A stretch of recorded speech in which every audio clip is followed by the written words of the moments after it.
You know what eMC is missing? A super dope 27-year-old MC who may live in Atlanta right now, and I kinda know this guy, he's pretty good. It's me. What's going on, everybody? It's the Granddad of Granddad Woolly, and you are here again with another edition of Woolly Reviews Hip Hop Data. Today we got another album review today. I know we've been doing a lot of these shits, but a lot of good shit's been dropping, and we're going to be talking about the newest album from one of my favorite hip hop groups that you may have never heard of, and you're fucking up if you haven't heard of them, because they are fucking dope, and they finally back with a follow-up album. It's been too long. Let's talk about the shit. Hollering at eMC, The Tonite Show.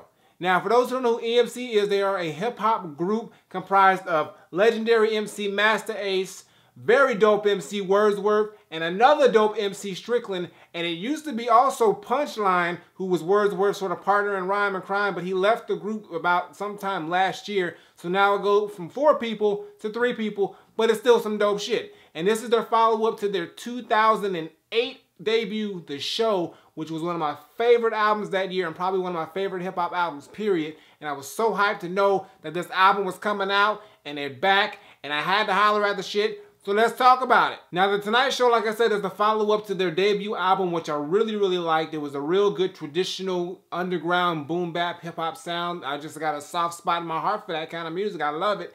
And I was really looking forward to them carrying that over on this next album because it's been so many years. And they do that, but they also put a little bit of a variation and spin to it. Now, if you look at the titles, you have The Show as their debut, and then this is The Tonite Show. And the thing that you need to realize about not only eMC, but also Masta Ace and M3 hip-hop albums, because that's the label that it drops on, they are always almost concept albums. If you look at the last few albums that Masta Ace dropped, like Long Hot Summer and My Doom, Son of a Vaughn, as well as the first eMC album, you'll see that they're very heavy concept-based, and they actually incorporate a lot of skits in their albums. Actually, every other song is sort of like a skit song kind of setup with most of the albums, which makes the albums quite lengthy, but it also does carry along the concept and actually tightens up the album well. So with The Tonite Show, the concept is that eMC has been booked on the actual Tonight Show with Jimmy Falcon, not Fallon. It's sort of like a character play, but the character Jimmy Falcon is played by actually Russell Peters, the comedian. And the cool thing about this album is that it actually sounds and feels like a late night talk show is being filmed, and what happens on the show as well as backstage with eMC is documented throughout the whole album. So you see interactions between, you know, the people backstage on staff as well as the management of eMC. Stricklin gets into some situations where he's late to get to the actual event or the actual show to be there to be able to perform. You get to see janitors coming and being male groupies trying to, you know, be cool with Masta Ace. While on top of that, you get to see all this dialogue between Russell Peters' character, and they have actual Rosie Perez on there as the guest. They have Tony Rock, another comedian who's on the guest. And they just actually incorporate a lot of different things in this concept to make it feel and sound like eMC is really on The Tonite Show, and this is what would happen if they ended up on The Tonite Show. Now let's talk about the main part of this album, the actual music. Now this album really sounds a lot different than the first eMC album as far as production-wise. It still has that really hip-hop sound to it, but they've went more of a little airy, spacey, darker, menacingly sound with most of the beats on here. Now, a lot of the producers on here I have not heard of, but they do bring a pretty solid quality sound to this album. And there's a few beats from somebody by the name of KIC Beats or Kick Beats. I'm not sure if I'm fucking up your name. I'm sorry if I am. But then there's also somebody named DJ Science who has some production on here. Deborah Sun, Brooklyn Science, Kool-Aid. The only person who I really recognize on this production track list is actual Diamond D. But everybody else is pretty much a newcomer to me, but they do have quality sounding beats. And what the real thing about the production here, it is so different from the first album, where the first eMC album had a lot of head noddy boom bap, you know, rooted type sound. This one here is a more of a polished, like I said, airy, sometimes eerie and dark type of production, but it still does fit eMC style and lets them be able to play around with it and do their own thing on it. Now, as far as eMC is concerned, they bring the bars, they bring the fire. There's no disappointment with the lyrics on this album when it comes to Masta Ace, Wordsworth, and Stricklin. They are all spitters, legit MCs, and they got it. Now, the only thing about some of these songs that is a bit of a letdown for me are the hooks on here. Now, some of the hooks here are just a bit weak for me, and it's usually not eMC's fault, but the people that they have doing the hooks. A lot of the features on here are designated to doing the hook, and some of them actually make the hook really work and make the song better, and some of them really just don't work for it, and I would have preferred having one of the members of eMC doing the hook opposed to them doing it. But that's only on a couple of the records. The majority of these records are really good, and even with the ones with the weak hooks, it's still a solid record because eMC's lyricism really shines through and is actually the core strength of those songs. And most of the production here is strong as well, so it really isn't that much of a hindrance to the album, but I wish that part could have been a little bit better. I think it would have made it an even better album if the hooks were a little bit tighter. On top of that, some people may be turned off by the fact that there's so many skits on here and the fact that they kind of go from one skit to a song to another skit. They may get a little bit irritated with trying to skip songs. Me personally, I don't mind. I like the fact that it actually ties in with the concept, and if you're listening to the whole album, it makes sense. But some people may not like that, so that may be a fallback for some people. Not for me, but some people I have heard complain about the fact that there's just too many skits on the album. But the thing about those skits that I really do like is that they're very entertaining, sometimes comical, and they actually do fit well with the theme of the Tonight Show, and it just shows what could possibly happen backstage if you were at the Tonight Show and if you were a musical guest or a musical artist. Also, the very last skit on the album is actually pretty funny and sort of a kind of a messed up situation that happens to eMC. I'm not gonna tell you what happens, but it kind of sort of like just ends the album off in like a man. But it's a cool little way to end the album. Something that I really didn't expect, but I did enjoy it, and it actually just fits along and ties in that actual concept, so it's real dope. And as far as the features are concerned, like I said before, most of them are designated to doing the hook on the actual song. Only a couple of them are actually sharing bars with eMC, but they got everybody from Be Real from Cypress Hill, Exhibit, Dion or Dion, I'm not sure, they're a singer. I can never get their name exactly right. I gotta look that one up. And also they have Sadat X on here, and a lot of up-and-comers or people who I've never heard of. Probably not up-and-comers, it's just, you know, super underground. But they got a girl named Signif who had a real dope verse. They also got a lot of singers on here. One in particular, Pearl Gates, who I really enjoyed.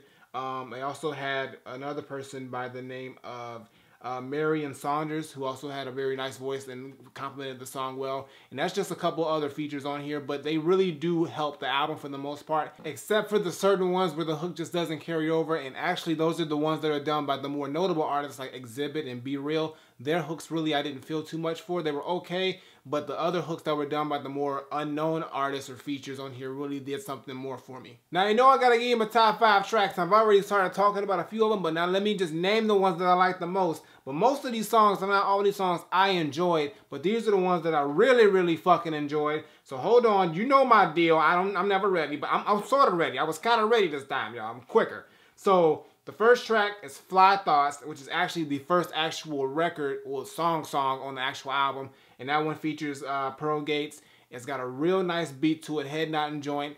And, you know, every member of eMC drops a nice verse. And what the thing about it that I really like is the actual hook by Pearl Gates. It's a real smooth hook, and it just really sets the tone for the album, and I really like that joint. The next song that I like is The Monologue. That's produced by Diamond D, and that's probably the most head-nodding hip-hop track. And that's when all 3 members just going in and spitting bars. It's so many bars, I can't even give quotables because there's so many quotables in this album, I can't even remember all of them. Just know they spitting. I'm not even going to bother with it. Everything that these motherfuckers say, there's a quotable or 8 in that motherfucking verse of each one of them. And The Monologue is probably the hardest song on here. Head nodding joint. Diamond D dropped a crazy beat.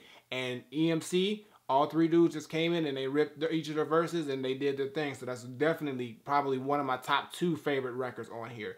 The next song that I like is Moopies. And that's another dope record. It's got a real dark, eerie beat to it, but it's talking about the fact that eMC deals with male groupies or people who, or guys who try to act like they're cool with eMC or down with the crew, or just trying too hard to be cool with eMC, and they just letting them know, yo, you're being a moopy. You need to fall back, nigga, because we don't play like that, so you need to chill out. And that song actually features Sadat X, who actually drops a really dope and sort of humorous verse. I really like this verse on there, and that was just a real cool song and a cool concept for that song. I like that one. And I also like the skit before that, which was called The Male Groupie. That's a real funny skit, and it's a nice way to lead into the actual song. The next song that I like is Scientology, and I like this one because it's a real smooth record, but the concept is really unique, and they actually are talking about, it's more of like a love song, or sort of like a song about compatibility using the actual astrological signs, like, you know, Pisces, you know, Aquarius, blah, blah, blah. And they used it in a very metaphorical sense on here. And it's a really, really smooth, jazzy, like laid-back track. Dion is on the hook, and he really brings a really strong hook on here. I really like that. And I just like the fact how they incorporated all the astrological signs in each of their verses and made it a really cool metaphor for just pretty much saying, yo, we need to be together because we're this compatible, and that's real dope. So I really like that song. And then the last song, I think I'm at 4. Is that 4? 4? Yeah, 4. I'm at 5. I lost count. Sorry, y'all. Fucking with me. It's Spun a Web, and that's featuring To Cora, who I also think is on the hook. But I just really like that song, and it's pretty much just I think it's a remix to another song. I'm not sure. It says remix on there, but I'm not sure if that's what the remix of it is. But this version is real dope. All the members of eMC drop a really unique verse. They're all sort of concept verses within themselves, so it's really cool. And I just like the fact that they just actually try their own thing with each verse, but it actually sort of ties in together. And it's a real cool song. Hook's dope, beats dope. And those are the ones that really stood out the most. But the other songs also were really good. I really liked all the songs, but it's just those stood out. And the only other songs that I didn't really care, I cared for most of the songs. It's just they had a little bit of a weak hook that really didn't push it over to be great, but they're all solid to really, really dope songs. There's no bad songs here on this album, and I can listen to the whole thing front to back, no problem, including the skits. So my final verdict, I'm not saying that eMC The Tonite Show is an overall really, really good, really, really dope concept hip-hop album. All I'm saying is that beats are dope, not really that traditional boom bap sound that we got in the first one, but it's still dope. The bars are always there and always will be there. These three dudes can spit, and they do not disappoint. And the concept is really unique and cool and funny and just really entertaining. And I think you enjoy it. If you listen to any Masta Ace projects or Wordsworth projects or Stricklin projects, or even the first eMC project, then I think you're really going to appreciate this album. They got a good list of actual features and cameo appearances on here that all do a role and play a job, and they play it well. And even though it does suffer from some lackluster hooks at times, the majority of the album is very solid and very dope. And I think it's something that you definitely should check out, especially if you are a hip-hop head. This is an album for you to hear. This is the kind of music that we need to be hearing on a regular basis, and eMC brought it. So all I gotta really say is that for me, eMC The Tonite Show is 100% Granddad approved. Definitely go check it out. It's out right now. Go cop this album. Support them. These dudes have been doing it for many, many years, and they deserve all the recognition and support that they get because they are just dope with it, and they are not going to stop even if it tell them. So I got nothing more to say. eMC The Tonite Show is Granddad approved. Flip it. Alright guys, that's going to do it for today's video. Make sure you give me a thumbs up and drop a comment. Tell me what you think of eMC The Tonite Show if you've heard it. If you haven't heard it, you're fucking up. Go listen to it right now. It's fucking dope. And then go listen to their debut album, The Show, and listen to their EP that they dropped between this shit to turn up. Listen to everything eMC. And then after you do that, listen to all their solo stuff and then get all that because all that shit's dope. You fucking up if you don't do any of that. Start right now. Previous videos on the side as well as my music video. Check those out. Show them some love. And as always, Twitter, Facebook, SoundCloud, Instagram. Links in the description below. And subscribe. Button on the screen. Button below. Woolly Reviews. Twice a week. Gaming channel. Check that out. And I got nothing more to say. So until next time I take my leave. Granddaughter. eMC The Tonite Show. If y'all still looking for a new nigga in the group, holla at me. I got bars. I do. I'm out of here.